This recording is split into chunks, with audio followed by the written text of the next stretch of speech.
Hey everybody, what is up? Sean Hatzel here with Beyond 40. This is part 3 in my video series on my 75 hard diet, breaking down the exact macros that my wife Karen and I both use to lose all our stubborn fat over the last 73 days. 2 days left and it's a cheat day and it is on. I haven't had any alcohol or cheat day in 73 days. The first 2 videos we talked about carb cycling and why it is superior, and we talked about why protein is king, and in this video it's carb cycling 101 and why you should never cut carbs from your diet completely, especially if you're over 40 years old.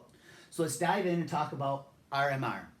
This is your resting metabolic rate, and this is the #1 reason you want to strategically add carbs to your diet the right way. I'm going to break down the macros that Karen and I both use during the week and on the weekends here in a second, but just understand that if you eliminate carbohydrates from your diet, you're going to lose weight fast, because for every gram of carb that you consumed before you started that diet, your body's holding almost 3 grams of water.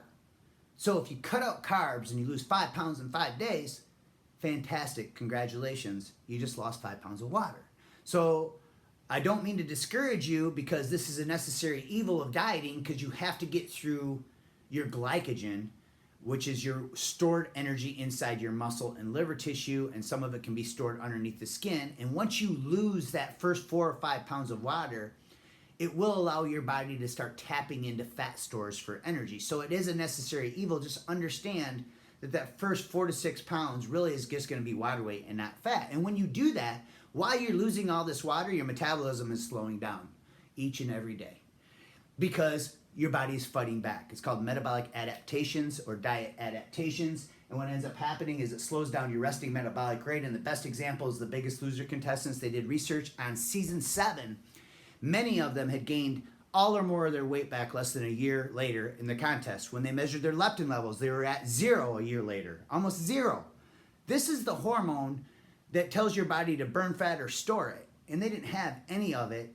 And some of their bodies were burning up to 700 calories less each and every day. That is a lot of calories their body is now not burning, all because they eliminated carbs and they crashed diet for too long, and now they destroyed their metabolism. So by strategically adding carbs back into your diet the right way, I'll share how in just a second, you boost your resting metabolic rate and you stop metabolic slowdown. This in turn spikes your fat burning hormones.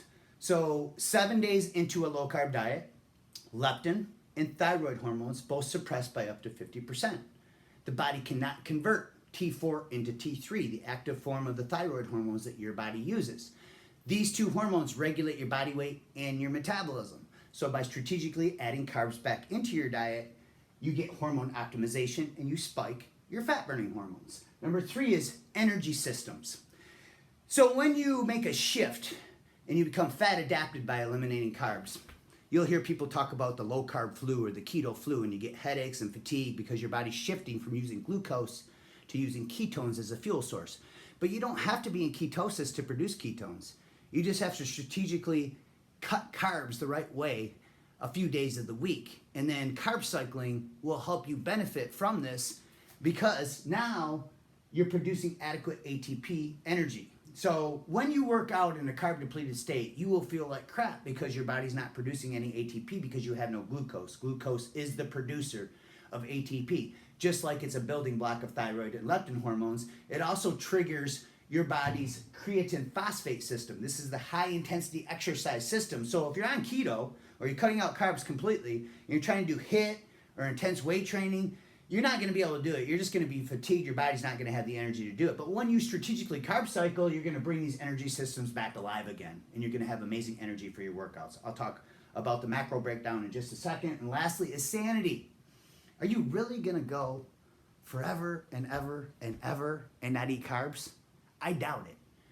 See, you're going to want to eat carbs, and it's going to help you maintain your sanity while you're on a diet. So speed up your metabolism, boost your hormones, have more energy, and have more sanity. So how does it all look? Monday through Friday, here's what Karen and I did. I have 75 to 100 grams of carbs. If you're sedentary and not active, it's going to be 50 grams if you're a man.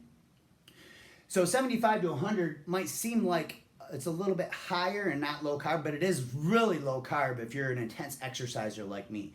And so what I do is if I don't have these carbs during the week, I have a hard time making it through my workout because my energy is crap. So what I do is I strategically have about 25 to 50 grams before my workout, and I have 25 to 50 grams after my workout. I like having a piece of fruit before my workout, and then like having a glucose-based starch after my workout. Small serving, remember we're only having 75 to 100 grams a day, so a very small serving of rice or potatoes, something that has a glucose starchy carb in it. Now, Karen is only going to have 30 grams per day because she's not active. I mean, she gets a ton of exercise chasing around the grandkids every day, but because she's not exercising intensely, I only have her about 30 impact carbs. Now, when I say impact carbs, that means these are the carbs that impact blood sugar and insulin. So if you look at a label and you see like 30 grams of carbs, but it has like 4 grams of fiber, you subtract 4 from 30, you get 26. So you have 26 grams of impact carbs. So these are the carb grams minus the fiber grams equals the total impact carbs. These are the carbs that are going to impact insulin and blood sugar. So Karen has 30 grams during the week. Now, on the weekends, we're going to intentionally increase our carb intake. Karen loves to cheat on pasta, so that's one of her cheats. I haven't been able to cheat because of 75 hard. So I'm diving into things like healthy pancakes with a lot of oatmeal in it. I'm using a lot of white rice. I use a healthy chicken stir fry. I'm using a lot of different potatoes, varieties, different types of potatoes. We slice them up like French fries, put them in the air fryer, or bake them. Okay, so on the weekends, I'm going to have 175 to 200 grams of carbs. So if you look here, I'm over doubling the amount of carbohydrates that I have for Saturday and Sunday. And because of that, I'm going to lower my protein intake a little bit, and I'm going to keep fats low.